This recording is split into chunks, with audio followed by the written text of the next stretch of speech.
Je chanterai mon Rédempteur et de son amour merveilleux pour moi. Sur la croix cruelle, il a souffert de la malédiction pour me libérer.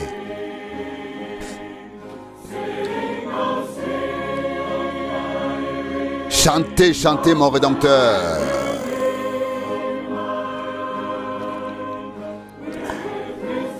Par son sang, il m'a racheté. Sur la croix, il a racheté mon pardon, a payé la dette et m'a libéré.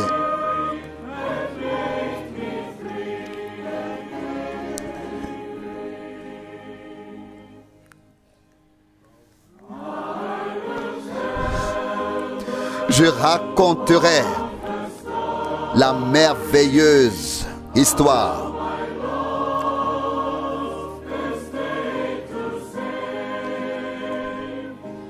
comment sauver mon domaine perdu. Dans son amour et sa miséricorde sans limite, il a librement accordé la rançon.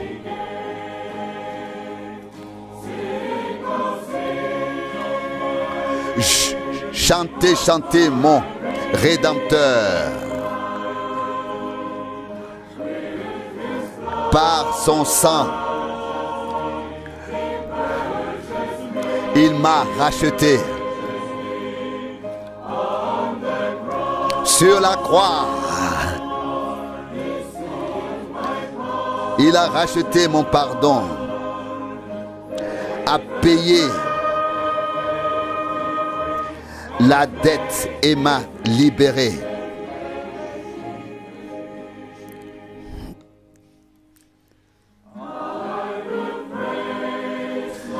Je louerai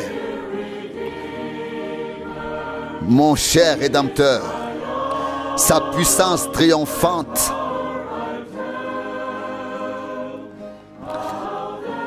Je le dirai, comment la victoire qu'il me donne sur le péché, la mort et l'enfer.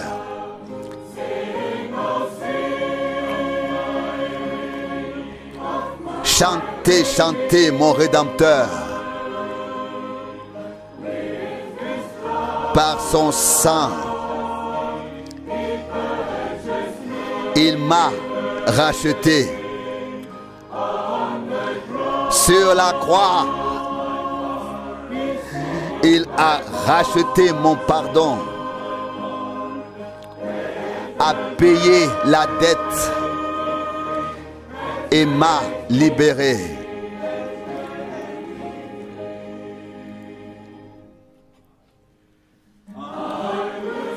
Je chanterai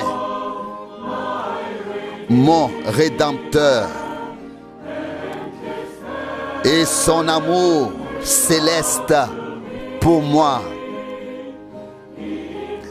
Il m'a fait passer de la mort à la vie.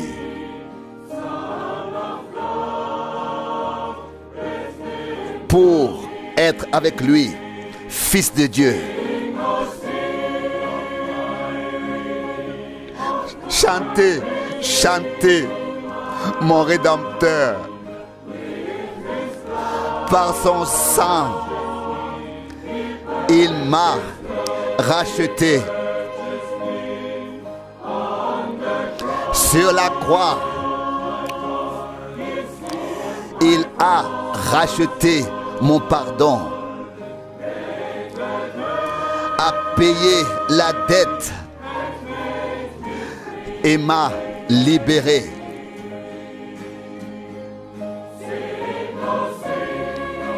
Chantez, chantez mon Rédempteur. Par son sang, Il m'a racheté. Sur la croix, il a racheté mon pardon et payé la dette et m'a libéré.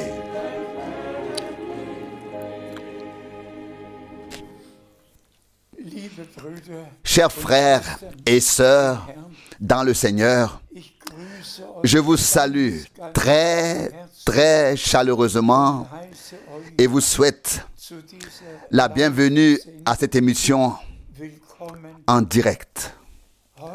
Aujourd'hui, nous allons parler de plusieurs points. Aujourd'hui, nous nous souvenons, ou moi en particulier, du 2 avril 1962. Et puis, 62 ans se sont écoulés depuis que le Seigneur m'a appelé d'une voix audible et m'a mandaté, chargé de proclamer sa parole. Donc, nous pensons aujourd'hui au 2 avril 1962 et nous jetons un regard reconnaissant sur les nombreuses années où le Seigneur a aidé, béni, donné des instructions et parlé toujours et toujours à nouveau. Ensuite, nous fêtons aujourd'hui un 50e anniversaire. Il y a 50 ans, aujourd'hui, nous inaugurions cette salle. En 1974, en 1974, le premier week-end d'avril, nous avons consacré notre salle au Seigneur. Je veux dire qu'il y a 556 places assises et le Seigneur a veillé à ce qu'elles soient assez souvent occupées et qu'il faille encore ajouter tous les autres locaux, y compris la salle à manger pour loger tous ceux qui venaient écouter la sainte parole de Dieu. Moi-même, comme vous le savez, je viens d'avoir 90 ans, 90 ans, et je suis reconnaissant à Dieu d'avoir dirigé et guidé et conduit toutes choses dès le début. Aujourd'hui, avec frère Borg, qui lira les passages bibliques, nous allons aussi regarder ensemble vers le passé. En 1958, frère Borg était présent lorsque j'ai traduit le premier sermon de frère Branham et depuis, nous avons marché ensemble sur le chemin du Seigneur et servi le Seigneur. Ainsi, frères et sœurs bien-aimés, nous allons aussi nous référer brièvement au ministère de frère Branham, dont le Seigneur s'est servi de manière particulière. Et je peux déjà le dire ici, j'ai écouté et lu hier encore une fois les 22 chapitres de l'Apocalypse. Et je suis tout simplement subjugué par les nombreuses choses surnaturelles que Jean a vécues, vues et entendues sur l'île de Patmos et qu'il a pu mettre par écrit. Il a vu celui qui était assis sur le trône et a regardé l'agneau venir prendre le livre des 7 sceaux de la main droite de celui qui était assis sur le trône. Combien de fois Jean a-t-il mentionné les 24 anciens, les 4 êtres vivants?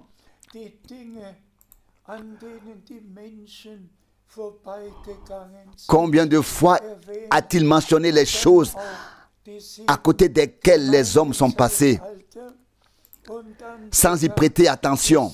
Puis aussi les 7 âges de l'Église et ensuite même les 7 sceaux. Nous ne voulons et ne pouvons pas nous y attarder aujourd'hui, mais c'est unique que Dieu ait utilisé Frère Branham. Puis, quand le temps est venu, du 5 au 11 décembre 1960, pour parler des 7 écrits envoyés aux églises, pour parler de cela par révélation. Et puis est venu le temps du 17 au 24 mars 1963 où Frère Branham a reçu l'instruction que les 7 sceaux seront ouverts.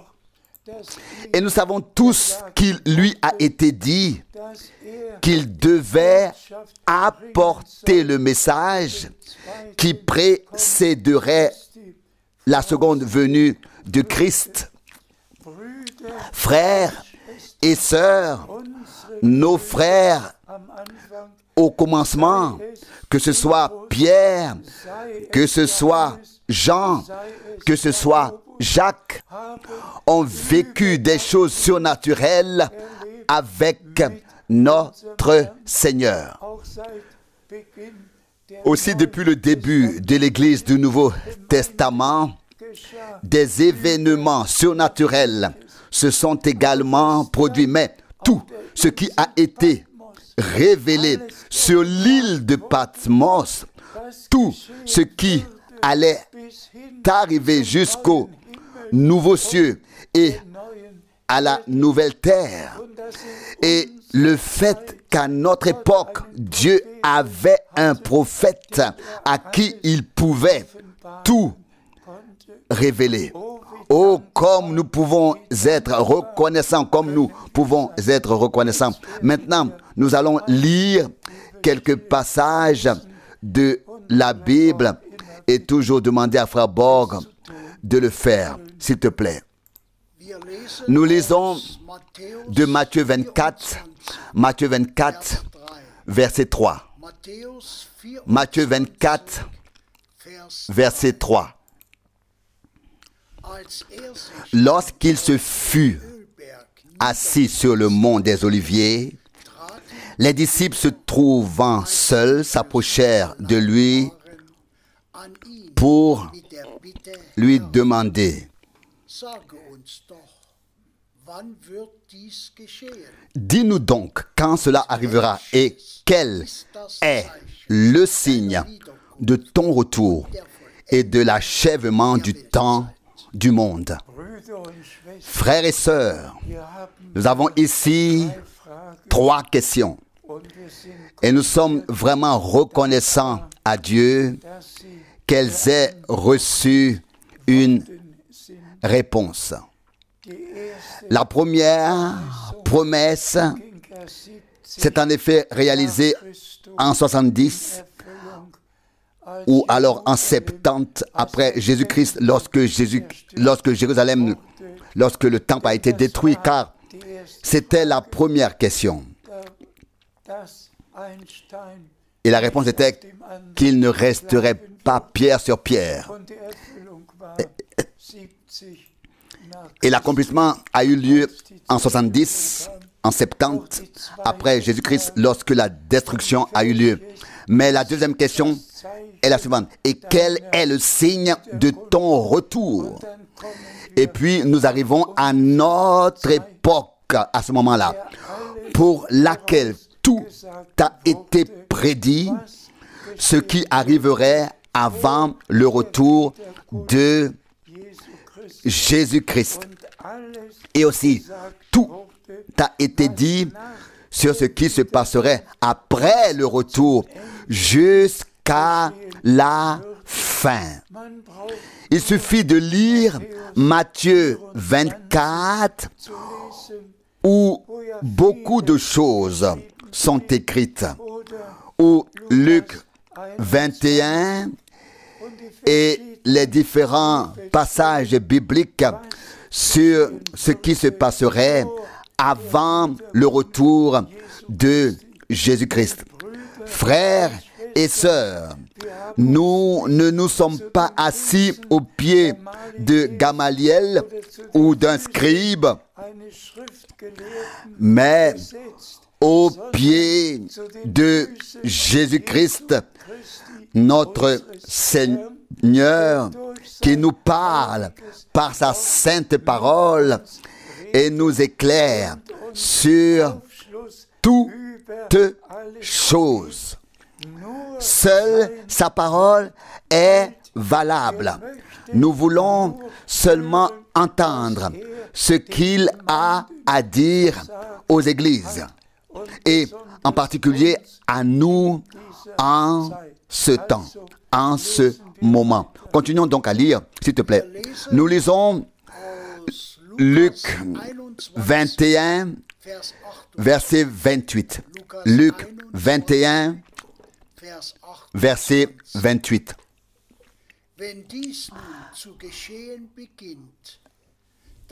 Quand donc ces choses commenceront à arriver, redressez-vous et levez vos têtes, car votre délivrance approche. Rendons grâce au Seigneur. Nous devrions être attentifs aux signes des temps, aux signes de la fin des temps. Et lorsque tout cela se produit, nous devrions lever la tête, car nous savons que notre rédemption est proche. Nous sommes en effet très, très proches du retour de Jésus-Christ, notre Seigneur. Mais restons sobres de toutes les manières possibles et faisons l'expérience de notre préparation intérieure afin d'être prêts lorsque le Seigneur viendra et que ainsi pourra s'accomplir en chacun de nous que nous faisons partie de l'Église épouse et que nous sommes prêts lorsque le Seigneur reviendra pour entrer avec lui dans la gloire. Et je crois que cela se produira sous peu. S'il te plaît. Nous lisons dans Apocalypse 1, verset 1. Apocalypse 1, verset 1. Révélation de Jésus-Christ que Dieu lui a donné pour faire connaître à ses serviteurs les choses qui doivent arriver bientôt. Et qu'il a fait connaître par des signes à son serviteur Jean par l'envoi de son ange. Rendons grâce au Seigneur. Il a envoyé son ange pour révéler à son serviteur Jean tout ce qui allait arriver. Et c'est là que nous trouvons la parole pour dire à ses serviteurs, donc aux véritables serviteurs de Dieu, à ceux que le Seigneur a réellement appelés et que le Seigneur a réellement établis, pour qu'ils disent au peuple de Dieu ce que l'Esprit a réellement à dire aux églises en ce temps. Et le Seigneur s'est aussi adressé à moi en tant que son serviteur. Il s'est adressé à moi aussi, le plus petit de tous ceux qui ont été honorés et de proclamer la sainte et précieuse parole de Dieu en disant mon serviteur. Il s'est adressé à moi en disant mon serviteur. Et c'est pourquoi il m'a aussi révélé tout. C'est pourquoi il m'a aussi révélé tout. C'est qu'il a révélé à Jean sur l'île de Patmos jusqu'au dernier chapitre et au dernier événement. Et nous en sommes reconnaissants. Dieu a donc envoyé son ange pour qu'il fasse savoir à son serviteur Jean ce qui devait être dit au serviteur de Dieu. Et nous sommes reconnaissants pour la révélation de Jésus-Christ, notre Seigneur. S'il te plaît. S'il te plaît. Nous lisons Actes 20, verset 27. Actes des Apôtres 20, verset 27. Car je n'ai pas manqué de vous annoncer tout le dessein de Dieu. Je peux dire aussi la même chose. Je n'ai pas manqué d'annoncer tout le conseil de Dieu. Tout ce qui fait partie de l'œuvre de la rédemption a été repris dans la proclamation.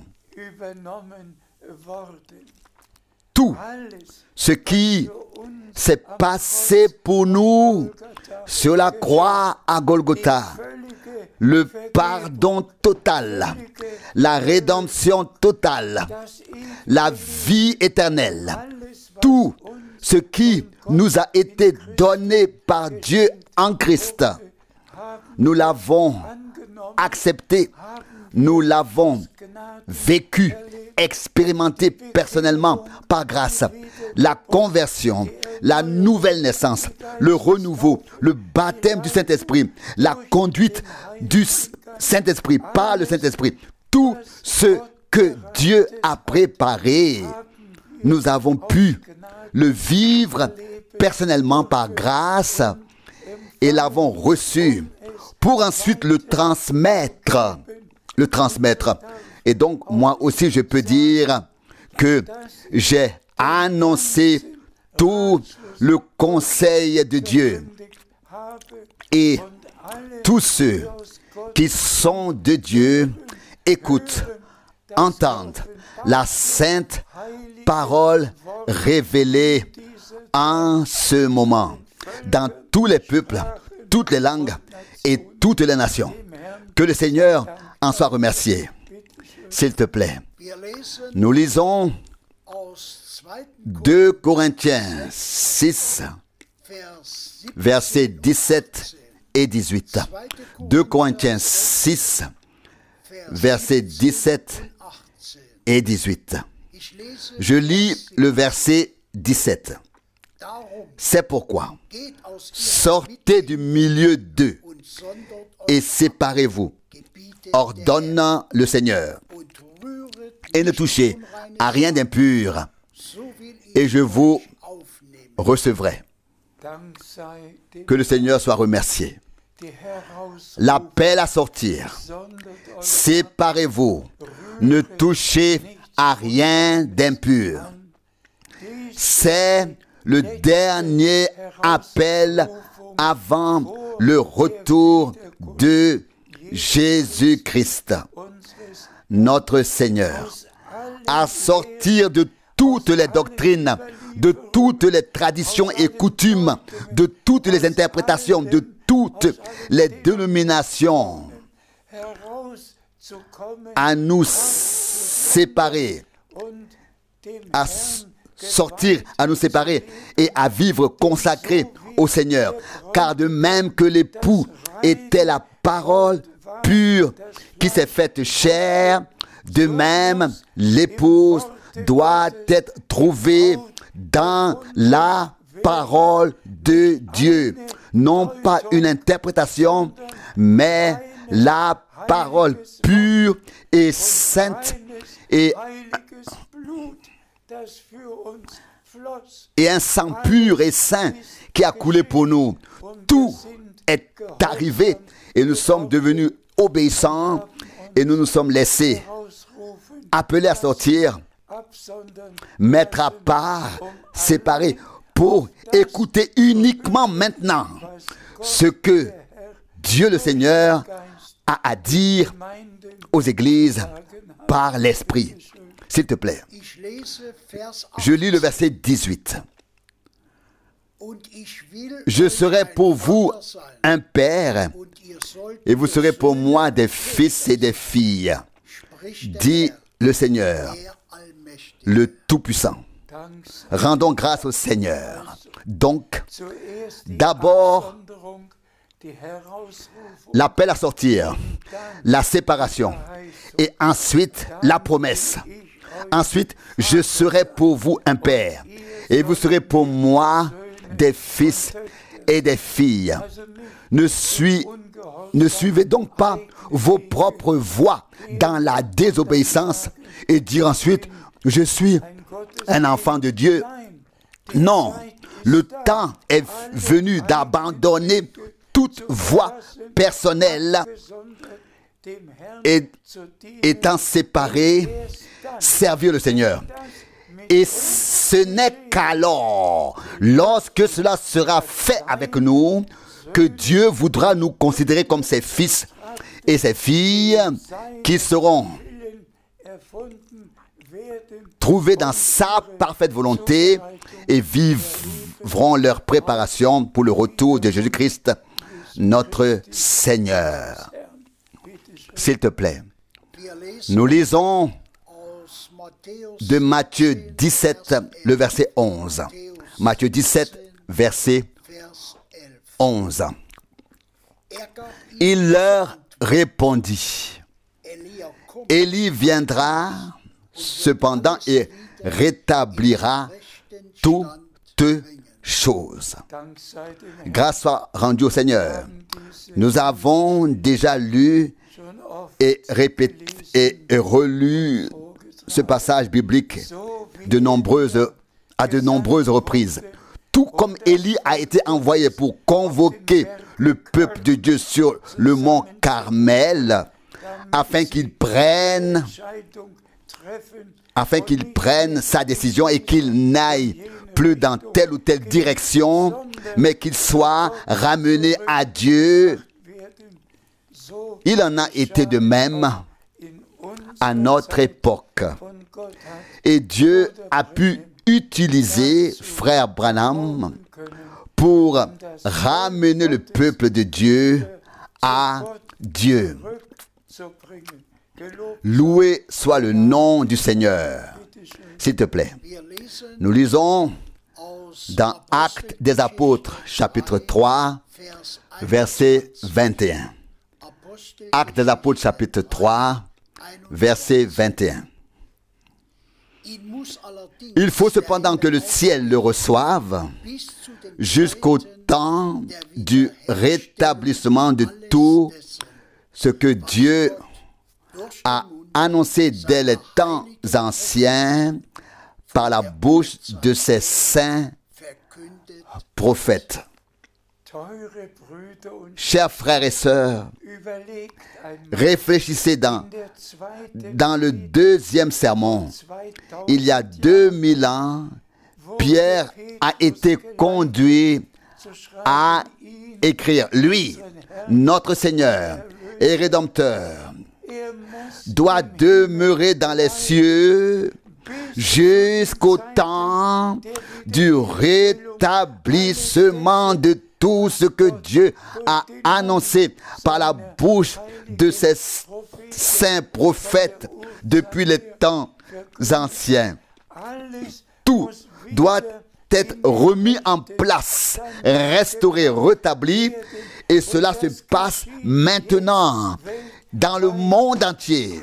Tous les vrais enfants de Dieu ont abandonné réellement leurs propres pensées, leurs propres voix, leurs propres interprétations et croient maintenant uniquement ce que Dieu a écrit dans sa parole. Le ciel doit l'accueillir, lui, notre Seigneur, jusqu'à notre époque où tout sera rétabli et nous pouvons en faire l'expérience. Loué soit notre Seigneur pour cela. S'il te plaît, nous lisons de Jean 14, versets 2 et 3. Jean 14, versets 2 et 3. Je lis le verset 2. Il y a plusieurs demeures dans la maison de mon Père. S'il n'en était pas ainsi, je vous l'aurais dit. Car je m'en vais vous préparer une place. Loué et exalté soit notre Seigneur. Après avoir accompli la rédemption, il est monté nous préparer une place. Et nous lirons maintenant dans le verset suivant qu'il reviendra. C'est ce qu'il a promis pour nous prendre avec lui.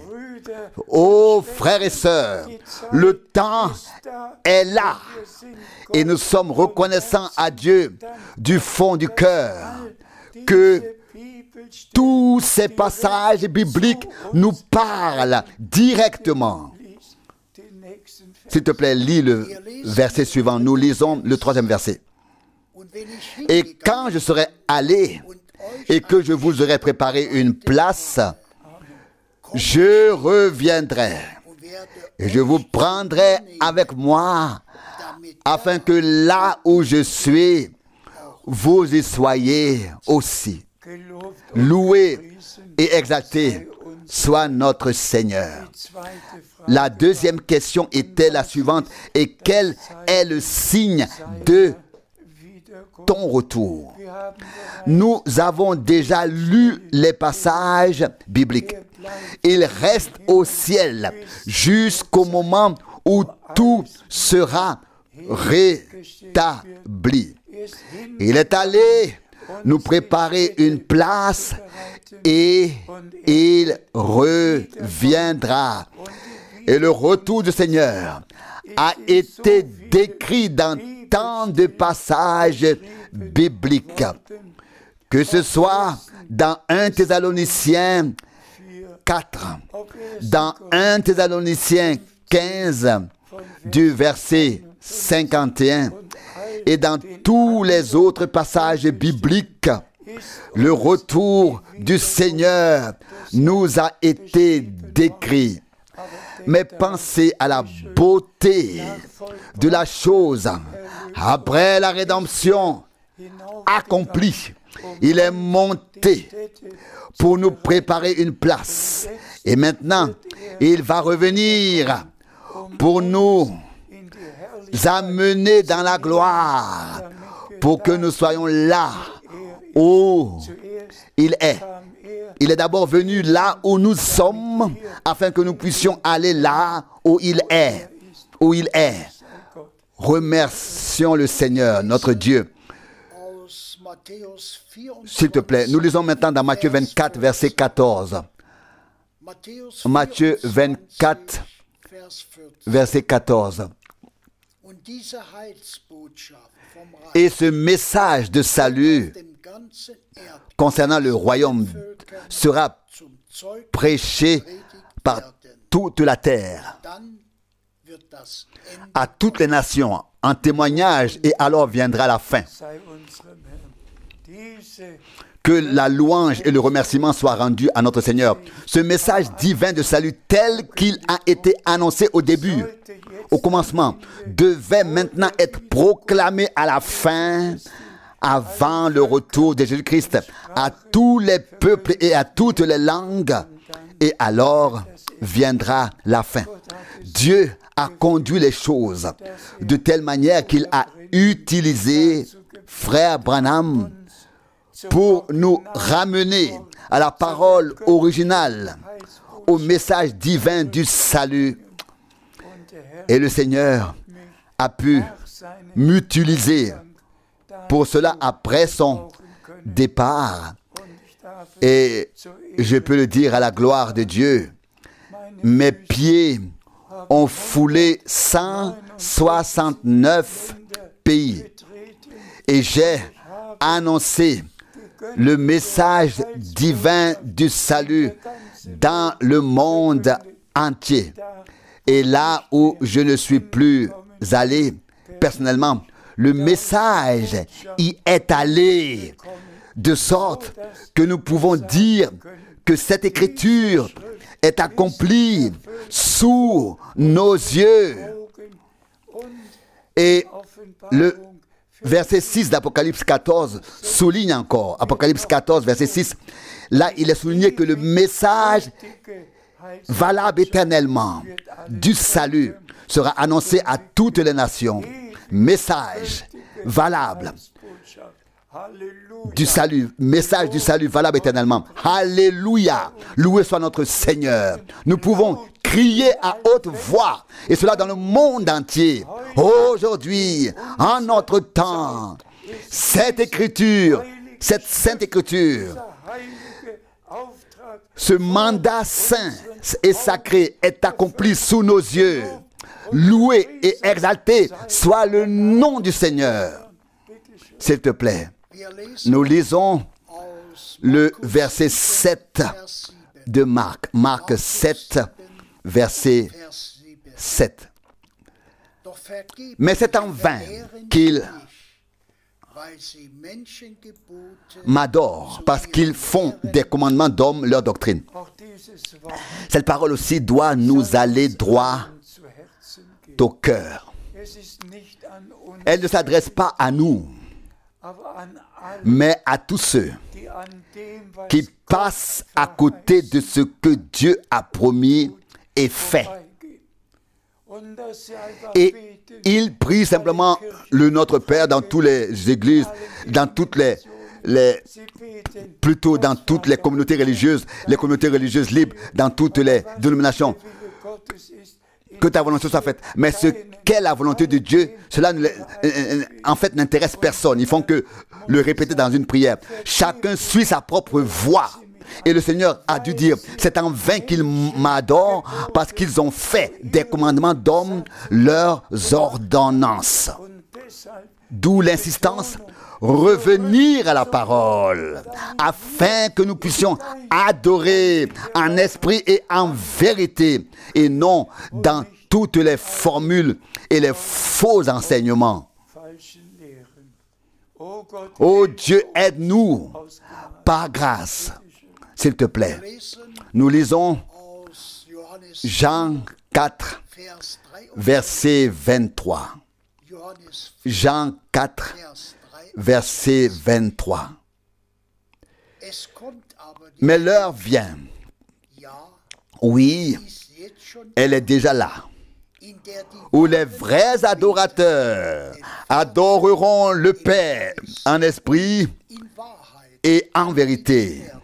car le Père aussi veut avoir de tels adorateurs. Amen, amen. Oh, comme c'est merveilleux. Frères et sœurs, nous pouvons vraiment souligner avec conviction, l'heure vient, l'heure est déjà là, où les vrais adorateurs adoreront Dieu en esprit et en vérité. Et la vérité est la sainte parole de Dieu. Et nous qui croyons en la sainte parole révélée de Dieu et qui sommes témoins de ce que Dieu fait actuellement et qui vivons ce que Dieu fait actuellement, nous pouvons adorer Dieu en esprit et en vérité. Loué soit le nom du Seigneur. S'il te plaît. Nous lisons de Matthieu 4, le verset 4. Matthieu 4, verset 4. Mais il lui répondit. Il est écrit, ce n'est pas de pain seulement que l'homme vivra, mais de toute parole qui sort de la bouche de Dieu. Encore une fois, l'accent est mis sur la parole de Dieu. Non pas du pain seul, vivre ce qui est terrestre, mais spirituellement vivre de toute parole qui est sortie de la bouche de Dieu.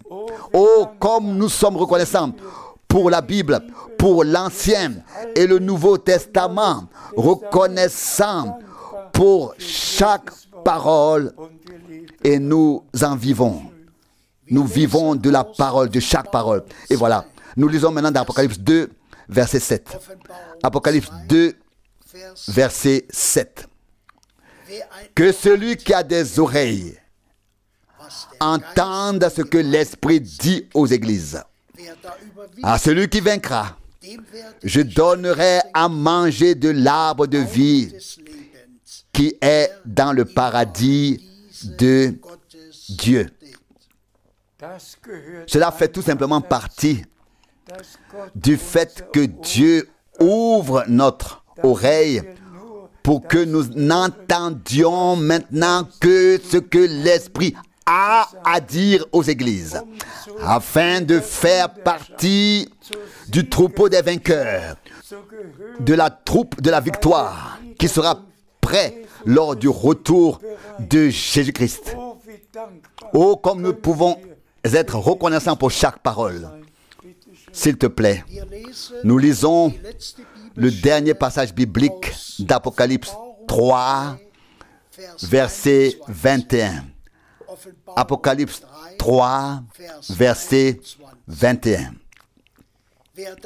À celui qui vaincra, je donnerai d'être assis avec moi sur mon trône. Comme moi aussi, j'ai vaincu et me suis assis avec mon Père sur son trône. Chers frères et sœurs, je vous en prie, veillez lire, relire tous les passages bibliques qui nous parleront aujourd'hui et à l'avenir et qui deviendront une réalité dans notre vie spirituelle.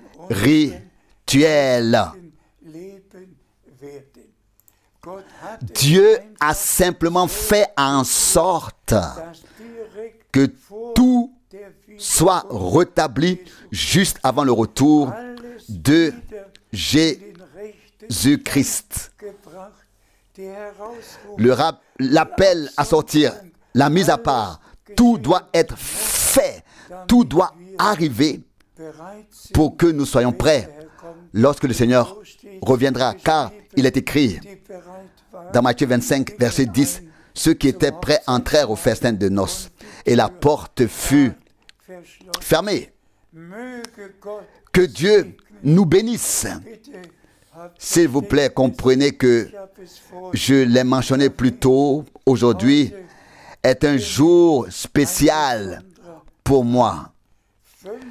Le 50e anniversaire de l'inauguration de la maison de Dieu, au cours de dans laquelle des milliers de prédications ont été prononcées, qui sont maintenant écoutées par les gens de tous les peuples et de toutes les langues pendant les retransmissions hebdomadaires.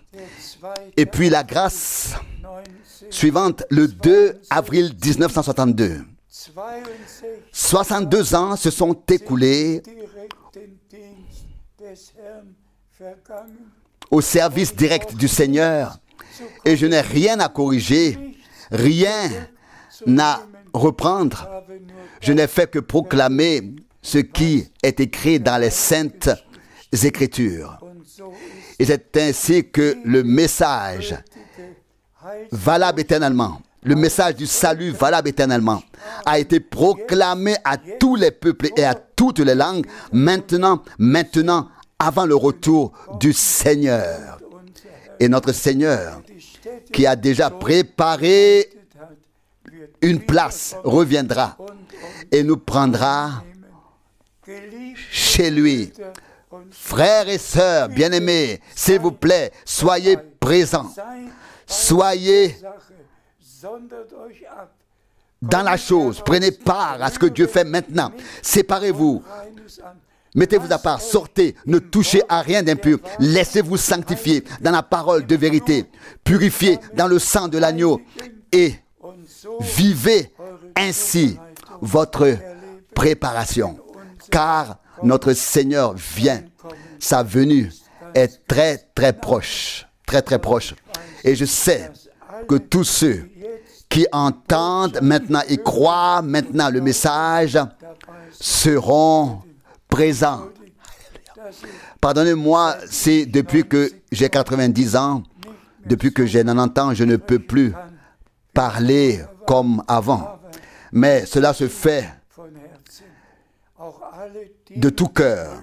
Aussi tous les frères servants qui traduisent et ceux qui servent dans les assemblées locales. S'il vous plaît, ne propagez pas d'enseignements étrangers, mais seulement ce que Dieu a dit dans sa parole.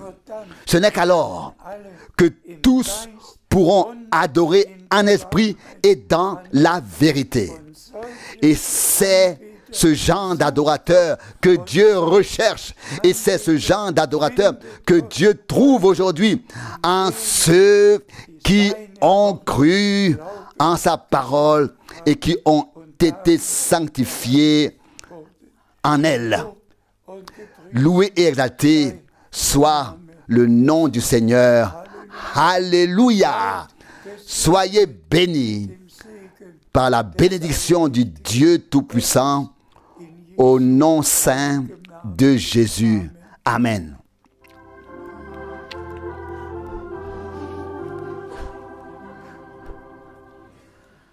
Magnifique message d'amour. Dis-le-moi encore une fois. Magnifique message d'amour pour un monde rempli de tourments. Les anges l'annoncent avec ravissement. Les bergers l'écoutent avec étonnement. Et toi, qui es lié par le péché, écoute, ce message t'est destiné. Merveilleux, merveilleux, merveilleux. Message d'amour, message